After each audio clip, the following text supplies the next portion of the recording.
Have you ever felt the quiet tension that creeps in when you begin to genuinely evolve? It's rarely spoken aloud. No one will confront you directly. Instead, it hides in sarcasm disguised as humor, in advice dressed up as concern, or in the silence that settles when you dare to speak about something deeper, more real. What's happening beneath the surface is simple. Your personal transformation disturbs the comfort of those around you. Your growth reminds them of their stagnation. Your awakening threatens their slumber. Few people are prepared to look at themselves with raw honesty, and when you start doing exactly that, you become a mirror they can't avoid. You might be in the middle of this very experience right now. You've started questioning long-held beliefs, changing your behavior, rethinking everything you once took for granted. And suddenly, you feel disconnected, judged, even alienated. But no one warned you. This is the cost of cultivating a resilient mind. Not just any mind, but one so sharply aware, so fiercely independent, that it naturally unsettles those who still operate on autopilot. Why? Because a truly awakened mind is a threat to mediocrity, to passivity, to the illusion that everything is fine as it is. This journey doesn't come with comfort. It doesn't offer easy answers. It's not for those who want to stay in the shallow end of self-development. This is for those who feel an inner rupture brewing, who sense that the life they've been living no longer fits.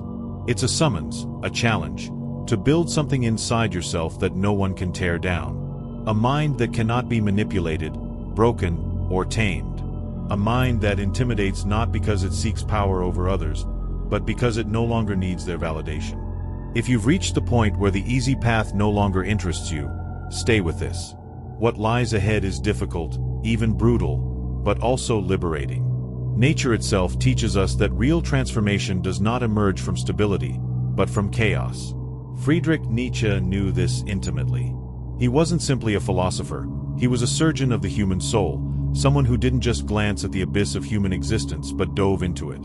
And it was there, in that darkness most people flee from, that he found the raw material for true strength. He wrote, "One must still have chaos in oneself to be able to give birth to a dancing star." This is not poetic fluff, it's a psychological blueprint. If you want to forge a mind that is truly unshakable, you must abandon the fantasy that it will come from comfort, motivational quotes, or blind optimism. True strength arises when you confront suffering and refuse to run.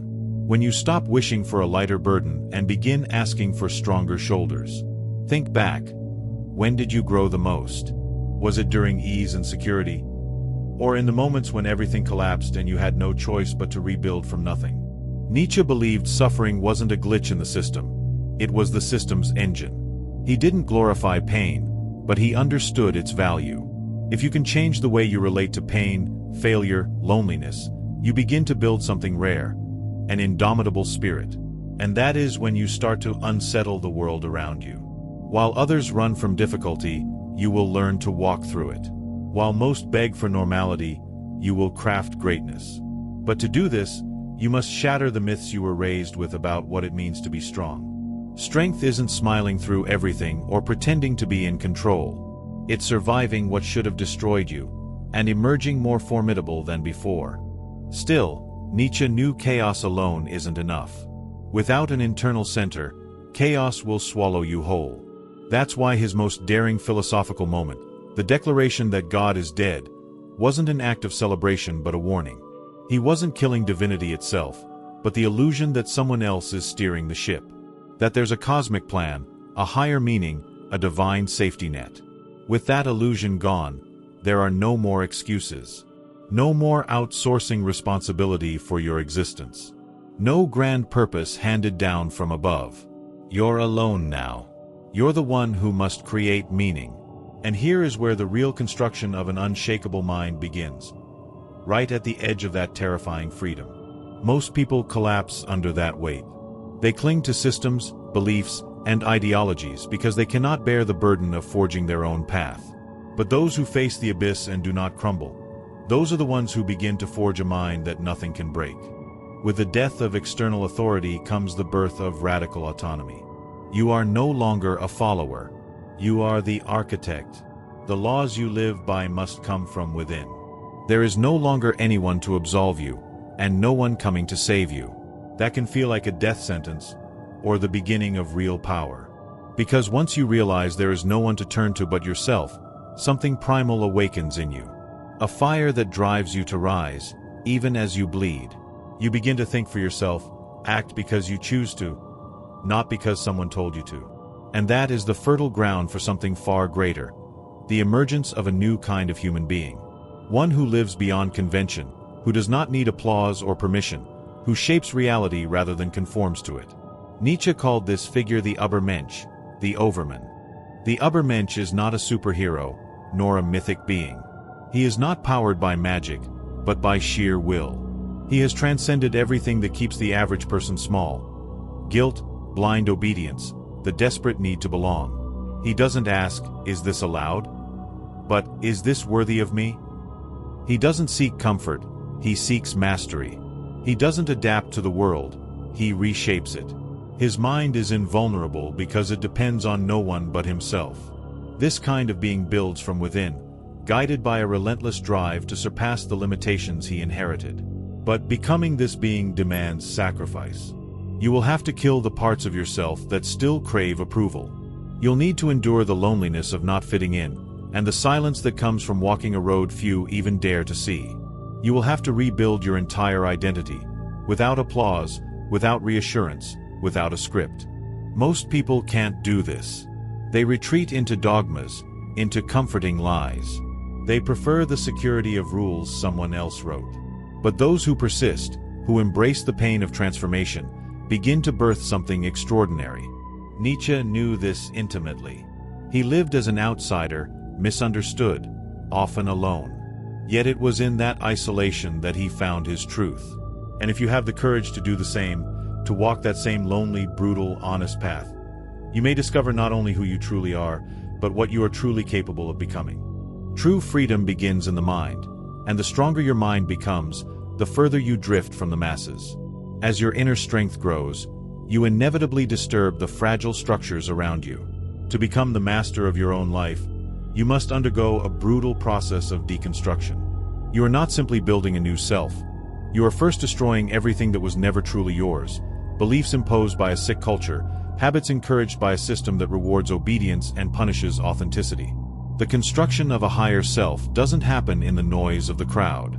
It happens in silence, in solitude, in the deep, uncomfortable quiet that separates the strong from the weak. This is why the next part of your journey requires confronting the most neglected but most powerful force you can cultivate: solitude. To become unshakable, you must learn to walk alone. Very few are ready for that kind of isolation. If these words resonate, it's because something within you already knows. Real growth happens when no one is watching. The deeper your transformation, the more invisible it becomes to others. Most people never tell you this truth. Mental strength and loneliness walk side by side. It's not that you choose to be alone. It's that the world no longer knows what to do with you. The freer your spirit becomes, the more you are rejected by the herd. The more you are rejected by the herd. This is not new. Nietzsche saw it clearly. The free spirit, one who questions easy truths and refuses to conform, is exiled from the collective. This exile hurts, but the pain is necessary. You cannot grow while tethered to others' expectations. Most live in invisible cages, where every thought must be approved, every action validated. You've been taught to think in unison, to walk in step with the group. But nature demands the opposite. It throws you into the desert, where there is no applause, no validation, no guide. Only your doubts, your traumas, your fears. That's where the real battle begins. Most will retreat, hiding behind masks, pretending they don't feel or think differently. But if you seek to become unbreakable, you must stay. You must face the silence and allow it to show you who you truly are. Nietzsche once said that the individual must always struggle not to be overwhelmed by the tribe. Try it, and you will feel lonely and afraid, but no price is too high for self-possession. This is the ultimate power. When you truly possess yourself, no one can manipulate you, no one defines your value, and no one has the power to destroy you. But this possession comes with a cost. You will be misunderstood. You will lose people. You will be called arrogant, strange, cold. They will try to pull you back into the mold because your freedom threatens their comfort. That's the price of authenticity. That's the price of not living as a mirror for others. If you cannot endure loneliness, you are not ready for freedom. Because all true freedom begins with abandonment. The abandonment of crutches, illusions, and conditional friendships. Nature didn't see solitude as a punishment, but as a sacred battlefield where your real self can emerge. The more your mind evolves, the more you begin to see what others refuse to. And with that vision comes the inevitable confrontation with mediocrity. Your strength threatens collective comfort. Your presence exposes what others have buried. And that triggers resistance, not because you're wrong, but because you are rare. The world does not persecute the familiar. It targets those who dare to be different. Nietzsche did not fear tyrants. He feared the subtle tyranny of collective mediocrity, the system that flattens everything, that punishes free thought and praises conformity. Real tyranny, he said, does not come from above, it comes from the crowd. It comes from those who fear your growth because it reminds them of their stagnation. As you begin to rise, they will attack, not always with words, but with silence, irony, and dismissal. The message is always the same. Come back. You're making us feel small. And they mean it, because by being yourself, you reflect what they avoid. Mediocrity doesn't strike with violence. It strikes with numbers, with peer pressure, with repetition, with the slow erosion of self-confidence. It makes you question your worth, your sanity, your path. Many give in at this point. They cannot bear being seen as strange or arrogant. But Nietzsche would give you another name: necessary. While the world runs on recycled opinions and hollow goals, it is the strong who disturb the system enough to give birth to something new. Your difference is not a flaw. It is the seed of transformation. But it comes at a cost. Freedom is a rebellion. Strength is resistance. And clarity is confrontation. To live freely, to think independently, to stand firm in your truth, this is an act of war against mediocrity. And like any war, it demands weapons. Not physical ones, but mental ones. Discipline, awareness, integrity. Because the cost of building a mind so powerful that it cannot be broken is high. You will lose shallow friendships. You will pass on opportunities that demand your submission. You will no longer be able to settle for less than your truth. But in return, you gain something priceless: presence, lucidity, and self-respect. You begin to see the fog others live in. You realize your absence echoes louder than their presence. This strength is not handed to you. It's not in self-help cliches. It's forged in the quiet hours, in the unseen decisions, in the inner war between who you were and who you're becoming. And that war never ends. Because the truly strong aren't the ones who have won. They are the ones who keep fighting, long after they could have stopped. Nature did not create you to follow. He created you to shake the foundations. To stop begging for meaning. To stop crawling for approval. To become dangerous. Not in violence, but in authenticity. So dangerous that your existence forces others to confront what they've denied. Now, it's your turn. Speak your truth. Declare something you've been afraid to say. Voice the thought that makes you feel alone but defines who you really are. This is how the journey solidifies, by reclaiming your voice and refusing to bend. If this message resonated, don't stop here. The next step is even more powerful. And if you've made it this far, it means something inside you has already awakened. So keep walking. You're not lost. You're just ahead. And that, my friend, is terrifying, but also deeply liberating.